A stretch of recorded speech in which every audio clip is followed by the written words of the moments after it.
வணக்க மக்களே, இது உங்கள் சுட்டி பிரின்சஸ் சேனல். இதான் ஃபஸ்ட்டு வந்து அத்தை வீட்டில் வாய்க்காலில் இந்த அல்லிப்பூ பார்த்தேன். அதனால் அதை வீடியோ எடுத்து போட்டேன். இது வந்து ஆந்திரா ஸ்பெஷல் பால் கறிங்க, பால் பரங்கிக்காய் கூட்டு.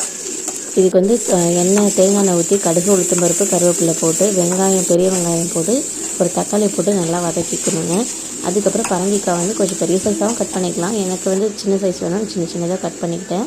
போட்டுட்டு அதை நல்லா வதக்கிட்டு உப்பு மஞ்சத்தூள் போட்டு நல்லா வதக்கிடணும். அப்புறம் தேங்காய் பால் எடுத்து இதில் வந்து ஊற்றி வேக வச்சிடணும். இது வெந்து வர டைமில் வந்து கொஞ்சோண்டு தேங்காய், ஜீரகம், 3 பச்சை மிளகா போட்டிருக்கேன். காரம் உங்களுக்கு எக்ஸ்ட்ரா வேணால் பச்சை மிளகா ஆட் பண்ணிக்கலாம், வேறு எதுவுமே காரத்து கிடையாது. அதையும் போட்டு ஒரு கொதி வந்தோடனே கொஞ்சோண்டு தேங்காய் எண்ணெய் லாஸ்ட்டாக ஒரு ஸ்பூன் ஊற்றி இறக்கிடணுங்க. சூப்பராக இருக்கும் டேஸ்ட்டு. கண்டிப்பாக ட்ரை பண்ணி பாருங்கள், செம்ம டேஸ்ட்டாக இருக்கும். அதுக்கப்புறம் கொஞ்சம் தயிர் சாதம், எக்கு, உருளைக்கிழங்கோட வந்து லஞ்ச் வந்து கட்டியாச்சு. உங்களுக்கு இந்த வீடியோ பிடிச்சா லைக் பண்ணுங்கள், ஷேர் பண்ணுங்கள், சுட்டி பிடிச்சதை சப்ஸ்கிரைப் பண்ணுங்கள்.